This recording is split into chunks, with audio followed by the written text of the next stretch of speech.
بسم الله الرحمن الرحيم. அஸ்ஸலாமு அலைக்கும் வரஹ்மத்துல்லாஹி வபரகாத்துஹு.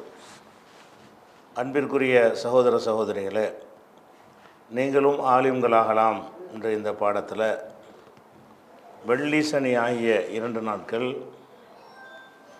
திருக்குர்ஆன் வசனத்தினுடைய தமிழாக்கத்தையும் அதில் அடங்கியுள்ள இலக்கண விதிகளையும் பார்த்து வருகிறோம். அந்த வகையில் பக்கரா என்ற 2ஆம் அத்தியாயத்தின் 107 வசனங்களை முடித்துவிட்டு 108வது வசனத்தில் ஒரு பகுதி வரைக்கும் பார்த்துருக்குறோம். அந்த விட்ட இடத்துலேருந்து இப்போ இன்றைக்கி பார்க்குறோம். அந்த 108 வசனம் என்ன சொல்லுதுன்னு கேட்டால், அம் துரீதூன அன் தஸ்அலு ரசூலக்கும். அம் துரீதூன, அராத என்றால் விரும்பினான், நாடினான்.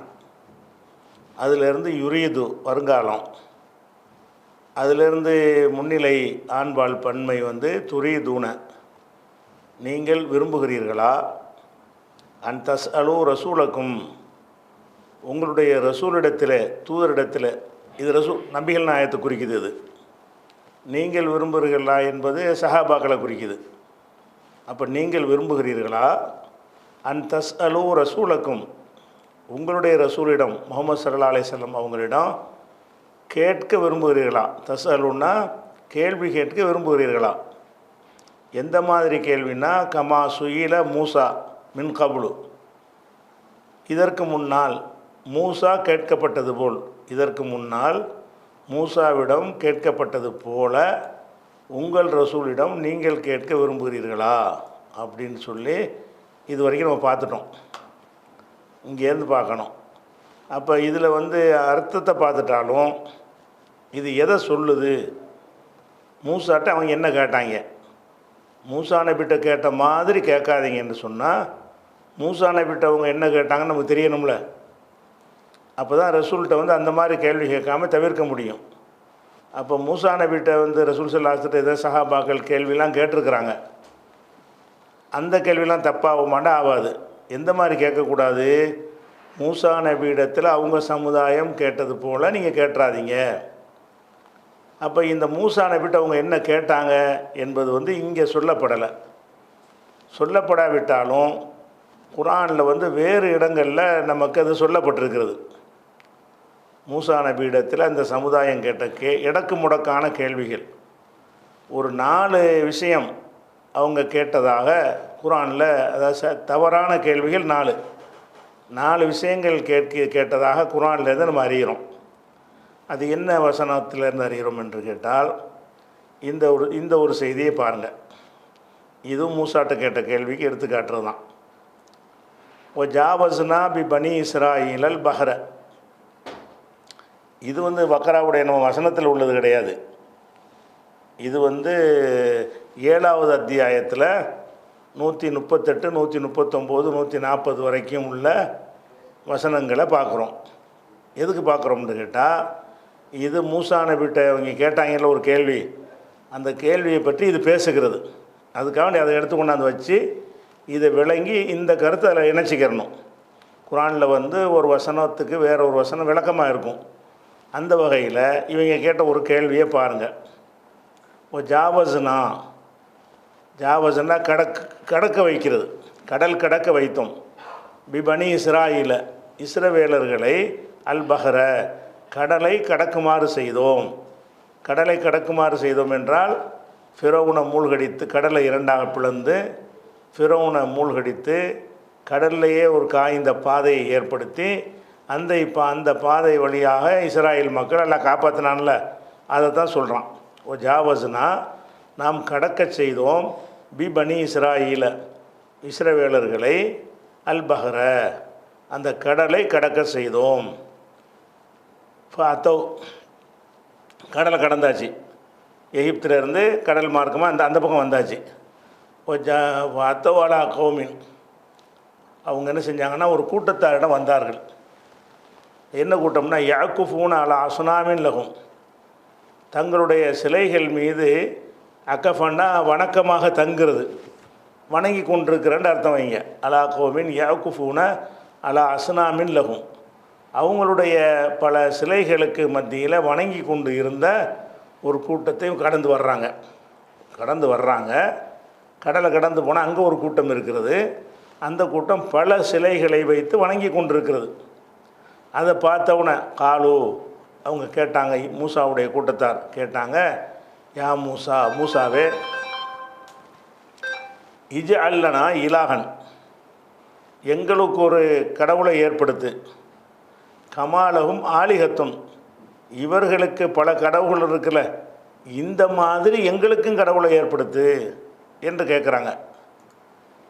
கால மூசா நபி சொன்னாங்க, இன்னக்கும் கவுமுன் தஜ்ஹலூன், நீங்கள் மடக்கூட்டமாக அறியாத கூட்டமாக இருக்கிறீர்கள் அப்படின்னு பதில் சொல்கிறாங்க. அப்போ இதில் என்ன கவனிக்கணும்னு கேட்டால், மூசா நபி அந்த கூட்டத்தார் காப்பாற்றப்பட்டாங்கல்ல, அதில் அல்லாஹ் தான் சர்வசக்தி உள்ளவன்ட்டு அந்த சம்பவம் அவங்களுக்கு உணர்த்துது. அப்படி அல்லாண்டா யாருன்னு பார்த்துட்டு வெளியே எப்படி பேசுகிறாங்கன்னு பாருங்கள். அதாவது பல தெய்வ வணக்கமெல்லாம் பொய், அதெல்லாம் நிற்காது என்பதை நிரூபிக்கிறதுக்கு தான் அல்லாஹ் என்ன செஞ்சான், ஃபிரௌன் கூட்டத்தாரை மூழ்கடிச்சிட்டு இவங்களை காப்பாற்றுறான். அது எப்படி காப்பாற்றுறான்னா, அதிசயமாக அந்த கடலை பிளந்து காப்பாற்றுறான். அப்போ அவங்களுக்கு இந்த சம்பவம் எதை ஏற்படுத்தணும்னா, தௌஹீதை என்ன செஞ்சுருக்கணும், இன்னும் உறுதியாக அல்லாஹ் தான் இறைவன், மற்ற எல்லாம் பொய்ன்னு நல்லா காட்டிட்டான். அவர்கள் வணங்கிக்கிட்டு இருந்த சிலைகள் எல்லாத்தையுமே உள்ள கடலுக்குள்ளே தள்ளி கம்ப்ளீட்டாக காலி பண்ணான். அதெல்லாம் தூக்கிட்டு வந்தாங்க வழிபாட்டு தெய்வங்கள்லாம். அப்போ எதுவுமே அவங்கள காப்பாற்ற முடியலை. அப்போ அல்லாஹ் தான் காப்பாற்றினான் என்பதை ஒரு அதிசய சக்தியை பார்க்குறாங்க. இப்படி ஒருத்தன் பார்த்த பிறகு அவனுக்கு தௌஹீதில் தடுமாற்றம் வராது. நம்மளாம் அந்த சம்பவத்தை கேட்க தான் செய்கிறோம். அவங்க அனுபவிச்சவங்க, அவங்க இந்த கடல்லேருந்து அவனே இந்த காப்பாற்றப்பட்டு வெளியே வரும்போது அவன் என்ன நினைக்கணும், அல்லாஹ் தான் நீ எல்லான்னு நினைக்கணும். இந்த சிலையை வணங்குறவனை பார்த்தோன்னே வெறுக்கணும். வர்றாங்களா, என்னடா இது இவங்களே செஞ்சு வச்சுக்கிட்டு வணங்குறாங்களே அப்படின்ட்டு நினைக்காம மூசா நபிட்ட கேட்குறாங்க. அந்த மாதிரி எங்களுக்கும் தாங்கிறாங்க. அதாவது சிலைகள் இல்லாமல் இருக்குது, நமக்கு ஒன்றும் இல்லாமல் போட்டு வணங்கிட்டு இருக்கிறோம். அவங்கெல்லாம் பாருங்கள், இலகா சிலையை வச்சு அலங்கரித்து வைத்து கொண்டு கண்ணு முன்னாடி வச்சு வணங்கி கொண்டிருக்கிறாங்க அப்படின்னு கேட்குறாங்க. அப்போ அவங்களுக்கு இருக்கிற மாதிரி எங்களுக்கும் வேணும் என்று அவங்க கேட்குறாங்க. இது ஒரு மூசா நபியிடத்தில் அவங்க கேட்ட கேள்வி, இது ஒரு கேள்வி. அப்போ இதிலேருந்து நம்ம என்ன வழங்கணும், இந்த கேள்வி என்ன வகையானது? இஸ்லாத்தில் எல்லா விதமான சிறப்புகளும் இருக்கும் பொழுது இன்னொரு மதத்தில் இருக்கிற மாதிரி நமக்கு வேணும்னு கேட்குறது இருக்க, அதுதான். அப்படி ரசூலுல்லாஹ்ட்ட கேட்டக்கூடாது. அவங்கள்ட்ட இவ்வளவு சிறந்த ஏகத்துவ கொள்கை மூசா நபி சொல்கிறாரு, அது எங்களுக்கு வேண்டியதில் இதுவும் வேணும், அதோடு இதையும் சேர்த்து தாங்கன்னு கேட்குறாங்க. அப்போ இந்த மாதிரி கேட்குறது தான் மூசாவிடத்தில் கேட்ட கேள்வியோட ஒரு கேள்வி. இந்த கேள்வி குர்ஆனில் கிடைக்கிறது, மூசா நபி இடத்துல கேட்டதாக. இதை நபி ஸல்லல்லாஹு அலைஹி வஸல்லம் அவங்க கூட என்ன செய்வாங்கன்னா, ஒரு சந்தர்ப்பத்தில் இதே கேள்வியை சந்தித்தாங்க. என்ன சந்திக்கிறாங்கன்னா, ஹுனைன் போருக்கு போகிறாங்க. ஹுனைன் போர்னு சொன்னால் மக்கா வெற்றி கொள்வதற்காக போகிறாங்க. மக்காவில் போர் நடக்கலை, எதிரிகள் டோட்டல் சரண்டர் ஆகிட்டாங்க. அதனால் அவங்களுக்கு ஃப்ரீயாக இருந்தாங்க, எந்த சேதமும் இல்லை. அவங்க திரட்டி கொண்ட படைபலத்தோடு இருந்த காரணத்தினால அங்கிருந்து அப்படியே ஹுனைன் பகுதியை நோக்கி அதுக்கு போர் ஏன் செஞ்சாங்கன்னு தனி விஷயம். ஹுனைன் போருக்காக வேண்டி ரசூலுல்லாஹ் புறப்பட்டு போகிறாங்க. அதுவும் எப்போ போகிறாங்கன்னு பாருங்கள், மகத்தான வெற்றியை அல்லாஹ் கொடுத்த பிறகு போகிறாங்க. எப்போ போகிறாங்க, இதில் எப்படி மூசா நபிக்கு ஒரு மகத்தான வெற்றியை, எதிரிகளை அழித்து வெற்றியை கொடுத்தானோ அதுக்கு நிகரான வெற்றியை ஃபத்தஹ மக்காவில் கொடுக்குறான். ஊரில் உள்ள அவ்வளோ யார் அடித்து விரட்டினாங்களோ அவங்க ஊருக்குள்ளே நுழைஞ்சி அவங்க எல்லோரும் சரணடைஞ்சு போய் வீட்டுக்குள்ளே கதவு பூட்டிட்டு உட்கார்ற மாதிரி ஆக்கி அந்த ஊரை ஜெயிக்கிறது எதை காட்டணும், ஏகத்துவம் தான் சரி. ஆரம்பத்தில் கஷ்டம் வந்தாலும் பிறகு வெற்றி, இறுதி வெற்றி நமக்கு தான் அப்படிங்கிற பாடத்தை ஃபத்தஹ மக்காவின் வெற்றி அவங்களுக்கு கற்றுக் கொடுத்துருக்கணும். அப்படி கற்றவர்கள் ஹுனைனுக்கு போகிறாங்க. அங்கே ஒரு தாத்து அன்வாத் போகிற வழியில் அந்த வேயில் என்ன இருக்குன்னு கேட்டால், தாத்து அன்வாத்துன்னு ஒரு பேர் வச்சு ஒரு மரம் வச்சுருக்குறாங்க. ஒரு மரம் இருக்குது, அது முஷ்ரிக்குகளுக்கு கொண்டாடுவதற்குரிய ஒரு மரம். அந்த மரத்துக்கு பேர் தாத்து அன்வாத்துன்னு பேர். அந்த மரம் என்ன மரம்னா, அது ஒரு புனித மரம். என்ன புனித மரம், தங்களுடைய நோக்கங்களை எல்லாம் அந்த மரத்தில் எழுதி கட்டி தொங்க விட்டால் அந்த நோக்கம் நிறைவேறும். போருக்கு போகும்போது வாள்களை அந்த அந்த மரத்தில் கட்டி கொஞ்ச நேரம் தொங்க விட்டு எடுத்துகிட்டு போனால் அது வெற்றி கிடைக்கும் அப்படின்னு சொல்லி, அது ஏறக்குறைய கடவுள் மாதிரி. அந்த மரம் வந்து எல்லா தேவைகளையும், குழந்தை இல்லாட்டி இங்கே கூட நாட்டிலலாம் இந்தியாவில் நீங்கள் பார்ப்பீங்களே, பிள்ளை இல்லாதவங்க மரத்தில் போய் வெறும் தொட்டியை போட்டு கட்டிட்டு வருவாங்க. அது ஒரு சில மரங்களில் அந்த மரத்தில் தொட்டியை கட்டி போட்டால் நமக்கு புள்ள வந்துடும் இப்படிங்கிற மாதிரி இருந்துச்சுல. இதுக்கு நிகரான ஒரு நம்பிக்கை. அப்போ அந்த தாத்து அன்வாத்துங்கிற ஒரு மரத்தை நோக்கி போகிறாங்க, மரத்தை கடந்து போகிறாங்க. அப்போ சில சஹாபாக்கள் என்ன செய்கிறாங்கன்னா, ரசூலுல்லாஹ்ட்ட வந்து, அல்லாஹ்வுடைய தூதரே, இவங்களுக்கு இந்த மரம் இருக்குதுல்ல, இந்த மாதிரி நமக்கு ஒன்று உண்டாக்குங்க, நம்மளும் இந்த மாதிரி காரியங்கள் நிறைவேறுவதற்கு இப்படி ஒரு மரத்தில் போய் கோரிக்கை வச்சுட்டு போனால் நல்லா இருக்குமே. இதே மாதிரி டிட்டோ இதே மாதிரி இருக்கா? எவ்வளோ பெரிய அல்லாஹ்வுடைய வல்லமையை பார்த்துவிட்டு அவங்க கேட்டாங்க. இவங்களும் எவ்வளோ பெரிய வல்லமையை பார்க்குறான். கடலை மூழ்கி கடலை பிளக்காவிட்டால் கூட அந்த எதிரியை ஜெயித்து நாட்டையே சொந்தமாக்கி கொள்வது சின்ன விஷயமா? எங்கேருந்து விரட்டி அடித்தானோ அவனை நம்ம வந்து ஜெயிச்சு அந்த ஊரையை நம்முடைய நாடாக ஆக்கி கொள்ளுதல் என்பது சின்ன விஷயம் கிடையாது. அவ்வளோ பெரிய வல்லமை அல்லாஹ் காட்டியிருக்கிறான். ஒரு சுற்றத்தில் சிந்தாமல் மக்காவை வசப்படுத்தி கொடுத்துருக்குறான். அப்போ அல்லாஹ் நாடினால் எப்படியும் செய்வான்னு படிக்கிறதுக்கு பதிலாக அது ஒரு பக்கம் கிடக்கட்டும், இப்படி ஒன்று வேணும், கண்ணு கவர்ச்சியாக தான் கடவுள் இருக்கணுங்கிறாங்க. கண்ணுக்கு தெரிகிற மாதிரி கடவுள் வேணும் அப்படின்னு உள்ளுக்குள்ளே அவங்க ஊறி போய் இருக்குது. அப்போ என்ன செய்கிறாங்க, சஹாபாக்களை இருந்தவங்கள கேட்குறாங்க. எப்படி கேட்குறாங்க, இந்த மாதிரி எங்களுக்கு இந்த மாதிரி ஆக்குங்கன்னு. அப்போ ரசூலுல்லாஹ் என்ன சொல்லுவாங்கன்னா, நல்ல தர்க்க புண்ண சுனன மண்கான கபலக்கும், உங்களுக்கு முன்னால் சென்றவங்களுடைய வழிமுறை நீங்கள் அப்படி பயணிக்கிறீர்கள், ஜானுக்கு ஜான் முளத்துக்கு மூலம் பயணிக்கிறீர்கள். இது என்ன மாதிரி இருக்குது என்று கேட்டால், மூசா நபியிடத்தில் அவருடைய உம்மத்தினர் கேட்டாங்களே, இந்த வசனத்தை ஓதி காட்டுவாங்க. இஜா அல்லனா இலாகன் கமாலகும் ஆலிகான்னு கேட்டாங்களே, அதுக்கு ஒத்ததாக உங்களுடைய கேள்வி இருக்கிறது என்று ரசூல் ஸல்லல்லாஹு அலைஹி வஸல்லம் அவர்கள் அவங்களுக்கு புத்தி புகட்டுவாங்க. அப்போ இந்த மனிதர்கள்ட்ட ஒரு பலவீனம், உள்ளுக்குள்ளே ஷைத்தானுடைய தன்மை என்ன இருக்குதுன்னு கேட்டால், என்னதான் தௌஹீதில் இருந்தாலும் கொஞ்சம் நாள் சென்ற பிறகு இது என்ன ஒன்றும் இல்லாமல் அல்லான்னு ஒன்று கண்ணுக்கு தெரியாமல் நெத்தை போட்டு வணங்குறதுங்கிற மாதிரி ஒரு ஷைத்தான் வந்து ஏற்படுத்தத்தான் செய்கிறான். மூசா நபிக்கும் அதை அந்த சமுதாயத்துக்கும் ஏற்படுத்துகிறான். உம்மத்தை முகமதியாவில் சிறந்த சமுதாயம்னு சொல்லக்கூடிய சஹாபாக்களுக்கு ஏற்படுத்துகிறான். ஏற்படுத்தி அதை கண்டித்து ரசூலுல்லாஹ் திருத்திட்டாங்க. அது ஒரு விஷயம் வைங்களேன். அப்போ இதிலேருந்து நம்ம விளங்குற என்னென்னு கேட்டால், நம்ம ரசூலுல்லாஹ் காலத்தில் வாழலை. இப்போ ரசூலுல்லாஹ்ட்ட போய் கேள்வி கேட்க முடியும்? இது யாருக்கு உள்ள கட்டளை தான். ரசூல் ஸல்லல்லாஹு அலைஹி வஸல்லம் வாழ்ந்த போது இந்த மாதிரி மூசா நபிகிட்ட கேட்ட மாதிரி நீங்கள் கேள்வியை கேட்டுறாதீங்கன்னு சொன்னால் அது வந்து சஹாபாக்களுக்கு தான் அது பொருந்தும். நம்ம கடைப்பிடிக்கிறதுக்கு ஒன்றும் இல்லைங்க. நம்ம ரசூலுல்லாஹை பார்க்க போகிறதும் இல்லை, நம்ம கேள்வி கேட்க போகிறதும் இல்லை. நம்ம இதில் எடுத்துக்கொள்ள வேண்டிய விஷயம் என்னென்னு கேட்டால், இந்த மாதிரி சிந்தனை வரக்கூடாது. கேள்வியை நம்ம கேட்க முடியும், எந்த மாதிரி சிந்தனை வரக்கூடாது. இஸ்லாத்தில் எல்லாம் இருக்கும் பொழுது அடுத்தவனை காப்பி அடிக்கிறது. இங்கே எல்லாம் அப்படி தானே வந்திருக்கு. கூடு கொடியத்தான் எல்லாம் எப்படி வந்திருக்குது. அவங்களுக்கு இருக்கிற மாதிரி எங்களுக்கு வேணும்ன்றது தான் உள்ளத்தில் இருக்குது. ரசூலுல்லாஹ் இருந்தால் ரசூலுல்லாஹ் நிறைய கேட்டிருப்பாங்க. ரசூலுல்லாஹ் இல்லாதனால அவங்களே செய்ய ஆரம்பிச்சிட்டாங்க. அப்போ பார்க்குறாங்க, ஒரு சிலைகளை வைத்து கொண்டு ஊர்வலம் போகிறத பார்க்குறாங்க. இது மாதிரி நம்மளும் அல்லாஹ் தூக்கிட்டு ஊர்வலம் போகணும், அல்லாஹ் தூக்கிட்டு போக முடியாது. அதுக்கு பதிலாக என்ன செய்வோம், சந்தன கூட்டத்தை எடுத்துக்கிட்டு நம்மளும் போவோம்னு அப்படி தானே வருது எல்லாமே. இது எல்லாம் எங்கேருந்து வந்தது? உண்டியல், குடியேற்றம், இந்த தேரோட்டம் எல்லாம் எதுலேருந்து வருகிறது? மற்றவங்கள்ட்ட காப்பி அடித்து அது மாதிரி எங்களுக்கு வேணும். இது மாதிரி அவனை ஆக்கிறதுக்கு தான் நம்ம வந்திருக்கிறோம். இஸ்லாம் வந்தது எதுக்கு வந்திருக்குது? இந்த இஸ்லாத்தில் உள்ள மாதிரி அவனை மாற்றுறதுக்கு தான் நம்ம கடமை இருக்கே தவிர, அவனை மாதிரி நம்ம மாறிக்கிறதுக்கு வந்து நமக்கு இல்லை.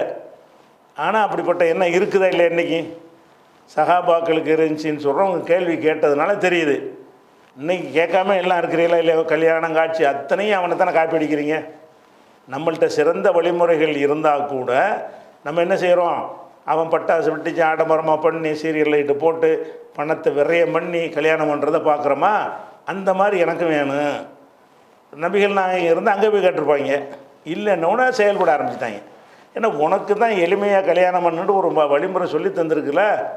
அப்போ நமக்கு சொல்லித்தந்த சிறந்தவை நம்மிடத்தில் இருக்கும் பொழுது சிறந்தது அல்லாதது மற்றவர்கள்ட்ட பார்க்கும் பொழுது அதுக்கு ஒரு கண்ணுக்கு கவர்ச்சியாக ஒரு மனசுக்கு ரம்மியமாக தெரியும் பொழுது அதை நோக்கி செல்லக்கூடியவனாக அந்த மனுஷன் இருக்கிறான். அப்படி இருக்கக்கூடாதுங்கிற நமக்கு உள்ள கட்டளை. இதில் சஹாபாக்களுக்கு கட்டளை வந்து கேட்கக்கூடாதுங்கிறது. நமக்கு என்ன இதில் இப்போ சம்பவமாக எடுத்துகிட்டு போகிறதுக்காக குரான் அருள்றான்ல, சம்பவத்துக்கு மட்டும் அருள்றது கிடையாது, நமக்கு படிப்பினைக்கு அருளுகிறான். அப்போ நம்ம இதுலேருந்து என்ன விளங்கினே, அப்போ ரசூலுல்லாஹ்ட்ட வந்து இப்படி கேட்டிருக்கிறாங்க. அப்போ இதனுடைய தன்மை என்ன தன்மையாக இருக்குது, அவங்க அடுத்தவனை காப்பி அடிக்கிறது. அடுத்தவன் வந்து மார்க்கத்தின் பெயரால் உள்ளதை காப்பி அடிக்கிறது தான். உலக விஷயத்தில் வந்து எல்லாருமே அப்படி தான் காப்பி தான் அடிப்போனுங்கதா. ரசூலுல்லாஹ்வே அவங்கள காப்பி அடித்து தான் ஒட்டகத்தில் போனாங்க, அவங்கள காப்பி அடித்து தான் கோதுமை ரொட்டி சாப்பிட்டாங்க, நபியை வந்து அதை ஆரம்பித்தாங்க. இல்லை, காப்பி அடிக்கலாம். இதில் காப்பி அடிக்கலாம். உலகத்து முன்னேற்றங்கள், காரு பைக்கு அது இது என்னமோ கண்டுபிடிக்கிறாங்க, நல்லா பயன்படுத்திட்டு போங்க. என்னென்ன வசதி வாய்ப்புகள் இருக்கிறதோ, விஞ்ஞானம் விவசாயம் பண்ணுறீங்க, நவீனமான முறையில் அவன் பண்ணுவதற்கு ஒரு வழிமுறையை சொல்லித்தர்றான், அதை பின்பற்றிட்டு போங்க. இதுகள்லாம் வந்துக்கிட்டு தீனை சம்மந்தப்படுத்தாது. தீனுன்னு வரும்போது, மார்க்கம்ங்கிற விஷயம் வரும் பொழுது, நம்ம மார்க்கத்தின் பெயரால் செய்கிற எந்த காரியமாக இருந்தாலும் இங்கே உள்ளதை தான் எடுத்துக்கணுமே தவிர அங்கே உள்ளதை எடுத்துடக்கூடாது, வேறு எவங்கிட்ட உள்ளது எடுக்கக்கூடாது. அப்படி இருந்தால் இந்த மூசா நபி கேட்ட கேள்வி கேட்டாங்களே அந்த கணக்கிலையும், தாத்து அன்வாத்து கேட்டாங்களே அந்த கணக்கிலையும் நம்ம வந்துடுவோம். அப்போ இது வந்து மூசாவிடத்தில் கேட்கப்பட்டது போல நீங்கள் கேட்க விரும்புகிறீர்களா என்பது வந்து மூசாட்ட என்ன கேட்டாங்களே விளங்கிருச்சுல, இதைத்தானே கேட்டிருக்கிறாங்க. இந்த மாதிரி ரசூலுல்லாஹ்ட்ட கேட்டுப்படாதீங்க. இவ்வளோ தடை இருந்தும் கேட்டாங்க, அது ஒரு விஷயம். இவ்வளோ தடை இருந்து என்ன கேட்டாங்க, இந்த தாத்து அன்வாத்தை கேட்கத்தான் செஞ்சாங்க. அப்போ அந்த மாதிரியான ஒரு எண்ணம் வந்து வராத அளவுக்கு நம்ம பார்த்து கொள்ளணுங்கிறது இது ஒரு சம்பவம். அதாவது மூசாட்ட கேட்கப்பட்டது என்னங்கிறது தெரிஞ்சிட்டோம், இது மாதிரி ரசூலுல்லாஹ்ட்ட கேட்கக்கூடாதுன்னு தெரிஞ்சிட்டோம். ரசூலுல்லாஹ்ட்ட நம்ம இப்போ கேட்க முடியுமா? முடியாது. நாம் நம்ம சிந்தனையில் அது வரக்கூடாதுன்னு விளைவிக்கிட்டு இப்போ என்ன விளைவிக்கிறேன்னு, பிறர்கிட்ட உள்ள விஷயங்களை காப்பி அடிக்கணும். மார்க்க விஷயத்தில் அவன் என்ன மாதிரி நடக்கிறானோ அதே மாதிரி காப்பி அடிக்கணும் அப்படிங்கிற பொங்கல்னு வர்றது. இப்போ சூரியனை வழிபடுறான், சூரிய வழிபாடு செய்கிறத பார்த்து நம்மளும் சமத்துவ பொங்கல் போய் கொண்டாடுறான். அதெல்லாம் வேணான்னு தானே அங்கே வந்தீங்க.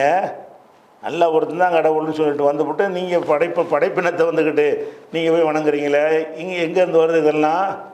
இதெல்லாம் அந்த நோய் எப்படி வருது பாருங்கள். தாத்தன் வாத்து கேட்ட மாதிரி, மூசா நபிட்ட கேட்ட மாதிரியான மென்டாலிட்டி தான் இருந்துகிட்டு இருக்கிறான்னு ஒழுங்குதா ஒரு சாரார் அப்படி தான் இருப்பாங்க. சரியா? நம்ம தான் கவனமாக இருந்துக்கணும்.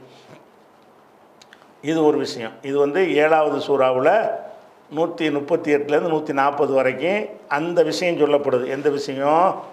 அந்த மூசா நபியிடத்தில் கேள்வி கேட்டாங்கல்ல, அது சொல்லப்படுது. அதை நம்ம 108 வசனத்தில் உள்ளதோடு இணைச்சிக்கிறணும், அதை விளக்கமாக இணைத்து கொள்ளணும். அடுத்து ஒரு கேள்வி கேட்டாங்க. என்ன கேட்டாங்கன்னா, இந்த வசனத்தை பாருங்கள். இது 4வது அத்தியாயம் 153 154. இந்த ரெண்டுலையும் சொல்கிறது அந்த மூசா நபி கூட்டத்தார்கள் மூசா நபியிடத்தில் என்ன கேள்வி கேட்டாங்க என்பதை சொல்லக்கூடியது. அது என்ன கேட்குறான்னா, எஸ் அலுக்கு அஹ்லுல் கிதாபி, எஸ் அலுக்காண்டா ரசூல்லா பார்த்து உம்மிடத்தில் கேட்கிறார்கள். அஹ்லுல் கிதாபி, கிதாபுடையவர்கள்னா யூத நசாராக்கள். அன்னைக்கு அஹ்லுல் கிதாபு கேட்கிறார்கள், அன்து நஸ்ஸில் அலைஹிம், அவர்கள் மீது நீர் இறக்க வேண்டும். கிதாபம் மின சமாய், வானத்திலிருந்து ஒரு நூலை, ஒரு புத்தகத்தை, ஒரு வேதத்தை இறக்க வேண்டும் என்று உங்ககிட்ட கேட்குறாங்க. இந்த வேதக்காரங்க ரசூல்லா காலத்தில் இருந்த யூத கிறித்தவர்கள் வந்து ரசூல்லாட்ட ஒரு கோரிக்கை வச்சாங்க. என்ன கேட்டாங்க? நீ இறை தூதருங்கிறீங்கள, வேதம் இந்த குரானை யார் தந்தது? அல்லாஹ் தந்ததுங்கிற. அல்லாட்டுன்னு வந்துச்சுன்னா வானத்திலிருந்து கிதாபை இறக்கி கேட்டுங்கிறாங்க. எஸ்அலுக்கு அஹ்லுல் கிதாபி, வேதமுடையோரும் இடத்தில் கேட்கிறார்கள், அன்து நஸ்ஸில் அலைஹிம், அவர்கள் மீது நீ இறக்கி காட்ட வேண்டும். கிதாபம் மின சமாய், வானத்திலிருந்து ஒரு புத்தகத்தை நீ இறக்கி காட்டணும். அப்போ தான் அல்லாஹ்வை நம்ப முடியும். நீனா என்னத்தையும் சொல்லிக்கிட்டு அல்லாஹ்வுடைய வேதம்னா நாங்கள் எப்படி நம்புறது? அல்லாஹ் கொடுத்த வேதமாக இருந்தால், அல்லாட்டிருந்து வர்றதா இருந்தால் வானத்திலிருந்து வரணும், எங்களுக்கு பார்க்குற விதமாக, எங்களுக்கு கண்ணுக்கு தெரிகிற விதமாக வரணும்னு கேட்குறாங்க. அதை சொல்லிவிட்டு எல்லாம் கேட்குறான், ஃபக்கது சஅலு மூசா, ஓன்ட்ட கேட்டது நீ ஆச்சரியப்படாத. ஃபக்கது சஅலு, இவர்கள் கேட்டிருக்கிறார்கள், மூசாவிடத்தில் கேட்டிருக்கிறார்கள், அக்பரம் என்று தாளிக்க, இதை விட மிக பெரிய ஒரு விஷயத்தை கேட்டார்கள். இவங்களாச்சும் கித்தாபை தான் இறக்க சொல்கிறாங்க. ஃபக்கது சாலு இதே கூட்டம் தான், இதே அகல கித்தாபு தான் கேட்டார்கள் மூசாவிடத்தில். அக்பர மின்தாலிக்க இதை விட பெரியதை இறக்கி காட்டுன்னு கேட்டாங்க. இதை விட பெரிய கேள்வி கேட்டாங்க. அது என்ன பெரிய கேள்வி? ஃபகாலு அவர்கள் கேட்டார்கள், அரினா எங்களுக்கு காட்டு. அரினான்னா ராண்டா பார்த்தான்.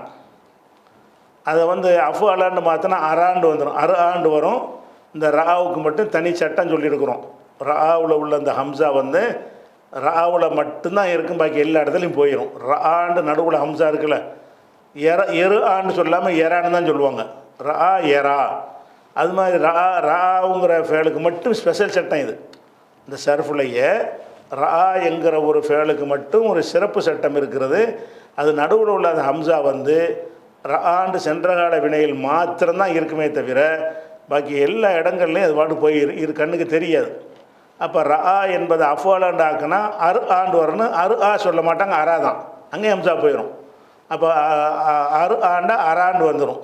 அராவுலேருந்து வருங்காலம் யுரி ஈண்டு வரும்ல, ஈ கிடையாது, யுரியிலிருந்து அமுறு சொல்வதாக இருந்தால் அரி தேயை எடுத்துருவோம், அலிஃபை போடுவோம், அரின்னு வந்துடும். அப்போ ராண்டா பார்த்தான், அராண்டா காட்டினான். ராண்டா நான் பார்க்கறது, அரான்னா ஒரு ஆளுக்கு பார்க்க செய்வதுன்னு காட்டுறது. அப்போ அரா என்றால் காட்டினான்.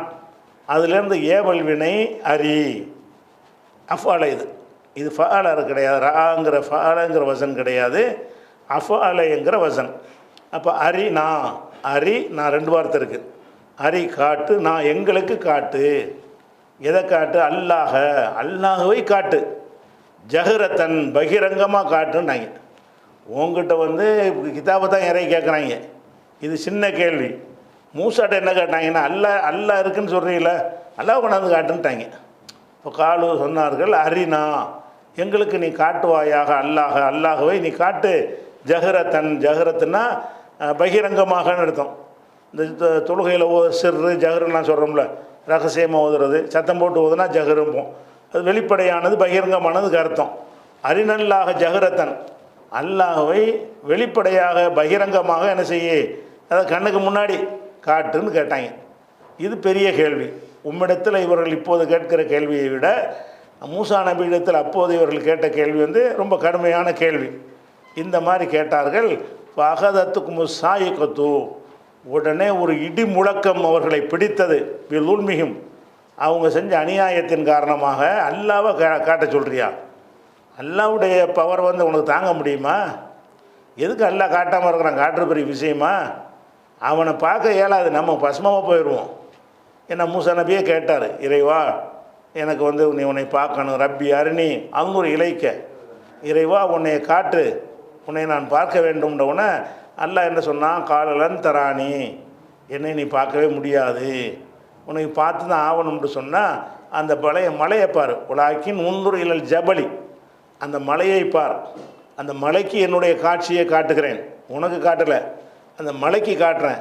ஃபைனிஸ்தகர்ற மக்கானஹூ, அதனுடைய இடத்தில் அப்படியே தங்கிவிட்டது என்று சொன்னால் ஓ சௌபத்தராணி, அப்புறம் நீ என்னையை பார்க்கலாம் அப்படின்னு சொல்லிட்டு ஃபலம்மா தஜல்லா ரப்புஹுலில் ஜபலி, இறைவன் மலைக்கு தன் காட்சியை தந்த பொழுது ஜாலஹு தக்கா, மலையை தூள் ஆக்கிட்டான். அல்லாவுடைய அந்த காட்சி பட்டுச்சே இல்லையா, அவ்வளோதான், லேசர் அடித்த மாதிரி.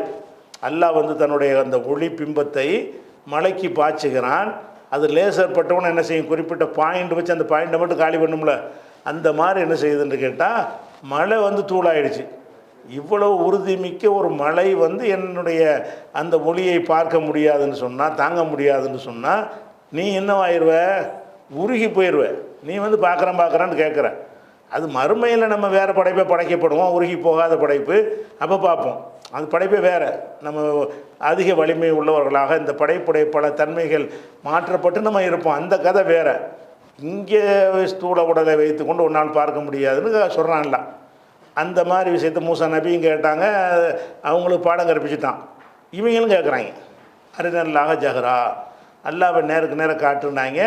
வகதத்துக்கும் சாயிக்கத்தும், அதுக்கப்புறம் அவங்களுக்கு இடி முழக்கம் ஏற்பட்டுச்சுன்னு சொல்லி இடியோசை கொடுத்து மூத்தாக்கிட்டான். பிறகு ஹயாத்தாக்குறான்னு வருது. இதுக்கு பிறகு என்ன பண்ணாங்கன்னு கேட்டால் இன்னும் நீங்களே அல்லாண்டா பார்க்க தான் செய்யணும்னு அந்த புத்தி வந்து இவ்வளோ பாடம் கற்பிச்சியும் கூட அவங்களுக்கு நீங்களே காலமாட்ட கடவுளாகி விட்டாங்க. கண்ணுக்கு தெரியணும் கடவுள்னா என்னது, கண்ணுக்கு தெரியணும். சும்மத்தகுதுல் ஈஜில மீன்பாதி மாஜா துமுல் பையினாத்து, தெளிவான சான்றுகள் வந்த பிறகு, பையினாத்து வந்த பிறகு அவங்க என்ன செஞ்சாங்க, காளை வந்து கடவுளாக்கிட்டாங்க, காளை மாட்டுடைய சிற்பத்தை கடவுளாக்கி விட்டார்கள் என்று அல்லாஹ் இங்கே சொல்லி காட்டுறான். அப்போ இது என்ன வசனத்தில் இருக்குது, 4ல் 153 54 இருக்குது. அப்போ இதில் வந்து இந்த கேள்வி தான், இந்த கேள்வி அரிநல்லாக ஜஹ்ரா. அப்போ நீங்கள் வந்து அல்லாவை நேருக்கு நேராக காட்டணுங்கிற ஒரு நோய் வந்து இருக்கிறது. அதனால தான் என்ன செய்கிறாங்கன்னா அல்லாவை பார்க்கணுங்கிற மாதிரி இந்த தவஞானிகள்னு சொல்கிறாங்கல்ல முஸ்லீம்லேயே இந்த சாமியார்கள், இவனெல்லாம் என்ன செய்வாங்கன்னு கேட்டால் அதாவது அல்லாவே அடையலாம், அல்லாவே பார்க்கலாங்கிற மாதிரி அதுக்கு தவம் இருக்கணுமா. தவம் இருந்தால் அப்படியே நம்மளே கடைசியில் அல்லாவாயிருவோம், அல்லாவை அடைஞ்சிருவோம் அப்படியெல்லாம் சொல்லி கொண்டு இந்த குணங்குடி மஸ்தான், இந்த மஸ்தான் இருக்கிறாங்கல்ல, இந்த மடப்பயிலெலாம் அப்படி செஞ்சுட்டு போயிருக்கிறாங்க. அப்போ எல்லாத்துக்கும் என்ன காரணம்னு அல்லாவை பற்றி அவங்களுக்கு புரியலை. அல்லாஹ் வந்து என்ன செய்யலை, இப்படி தான் என்ன அப்படிலாம் வர்ணிச்சிருக்காங்க. அல்லாஹ் ஒரு மனுஷமாக நினச்சிக்கிட்டு முட்டையும் பொரித்து முழுக்கோழியும் தான் பொரித்து தட்டை பீங்கானில் வைத்து தருவேன் ராமயமேன்லாம் இந்த குணங்குடி மஸ்தான் பாடியிருக்கிறாரு. உனக்கு முட்டையை பொரித்து தரோம், அல்லாஹ் நிற்கிற மாதிரி பார்ப்பாங்களாம், பக்கத்துலேயே அல்லாஹ் நின்று உரையாடுற மாதிரி உனக்கு முட்டையும் பொரித்து தர்றேன், முழுக்கோழியும் தர்றேன் இறைவான்னு சொல்லி கடவுளை நோக்கி பாடியதாகவெல்லாம் கதை எழுதி வச்சுக்கிறாங்க. அவங்கெல்லாம் அவுளியா மகான்கிட்ட இந்த கிறுக்கு பேரில் தெரிகிறாங்க. அது கிடக்கட்டும். இப்போ நம்ம எதுக்கு சொல்கிறோம்னு கேட்டால், இறைவனை பார்க்க இயலாதுங்கிற ஒரு விஷயத்தில் வந்து அட்ஜஸ்ட்மெண்ட்டே பண்ணக்கூடாது. பார்க்க இயலாது. இந்த உலகத்தில் வாழுகிற காலத்தில் எவனாலையும் பார்க்க முடியாது. பார்த்தா அவ்வளோதான், ரசூலுல்லாவாலையும் பார்க்க முடியாது. ஏன்னா அதனுடைய விளைவு என்ன ஏற்படும் எல்லா காரணத்தோடு சொல்லிட்டான். மூசா நபியை வச்சு ஒரு செய்முறை விளக்கம் கொடுத்து எல்லாம் நினைஞ்சிட்டான், காட்டிட்டான் பார்க்க இயலாதுன்னு. அப்போ இது வந்து இந்த கேள்வி எல்லாருக்கும் பிடிக்காத ஒரு கேள்வி. அந்த கேள்வி மூசா நபிகிட்ட கேட்டாங்க. இந்த மாதிரி நீங்கள் உங்கள் ரசூல்கிட்ட கேட்காதீங்க, இதையும் அது எடுத்துக்கொள்ளும்.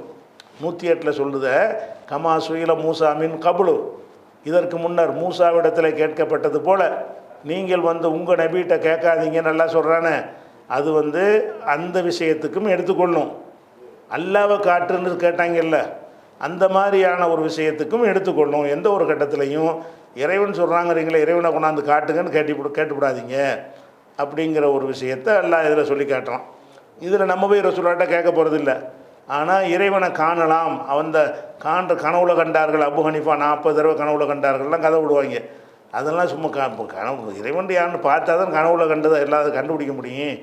ஒரு ஆளை பார்க்குறதா இருந்தால் முன்கூட்டியே அப்போ அறிஞ்சிருக்கணும், அப்போ தான் கனவுல பார்த்தது இவர் தாண்டு கண்டுபிடிக்க இயலும். இப்போ கனவுல கண்டாரெல்லாம் கதை விட்டுருக்குறாங்க, நேரடியாக கண்டாருங்கிறலாம் கதை விட்டுருக்குறாங்க, விளங்குதா? அதனால் வந்து அந்த மாதிரி கான்செப்ட் இஸ்லாத்தில் கிடையாது. அதை இது விளக்குது ஒரு விஷயம். அடுத்து வந்து 3வது ஒரு விஷயம் இங்கே கேட்டாங்க. என்ன கேட்டாங்கன்னா, அது நம்ம அந்த இதை கடந்து வந்துட்டோம். இப்போ 108 வசனம் தானே ஓடிக்கிட்டு இருக்குது. நம்ம 65லேருந்து அந்த வசனத்தை படிச்சுட்டு வந்துட்டோம். பக்கராவில் 65லேருந்து 70 வரைக்கும் உள்ள வசனம். அது என்ன வசனம், அது நம்ம கடந்ததாக இருக்கனால தகவலாக சொல்லிக்கிறேன். படிச்சுட்டு வந்த இப்போ பக்கராவில் 65லேருந்து 70 உள்ள வசனம் தானே, முந்தைய நீங்கள் பார்த்துட்டீங்க. அதில் ஒரு கிறுக்குத்தனமான கேள்விகள் கேட்பாங்க. என்ன கேட்பாங்க, ஒரு ஆளை யாரோ கொலை பண்ணிடுவாங்க, கொலையாளி யாருன்னு தெரியலை, சரியா? அப்போ கொலையாளி யாருன்னு எங்களுக்கு தெரியணும், நீங்கள் இறைவன்ட்டு துவா செய்யுங்கன்னு மூசா நபிகிட்ட கேட்பாங்க.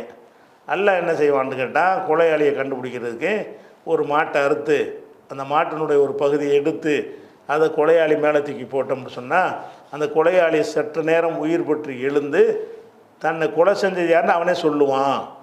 இதுதான் அல்லாஹ்வுடைய ஒரு ஒரு தீர்ப்பு. அந்த தீர்ப்பு அடிப்படையில் எல்லாம் என்ன செய்கிறான்னு கேட்டால், ஒரு மாட்டை அறுத்து அது மாதிரி செய்யுங்கடான்னு சொல்கிறான். இதோட வேலையை முடிக்க வேண்டியதானே? நீ கொலையாளியை கண்டுபிடிக்கிறதுங்கிறது பெரிய விஷயம்.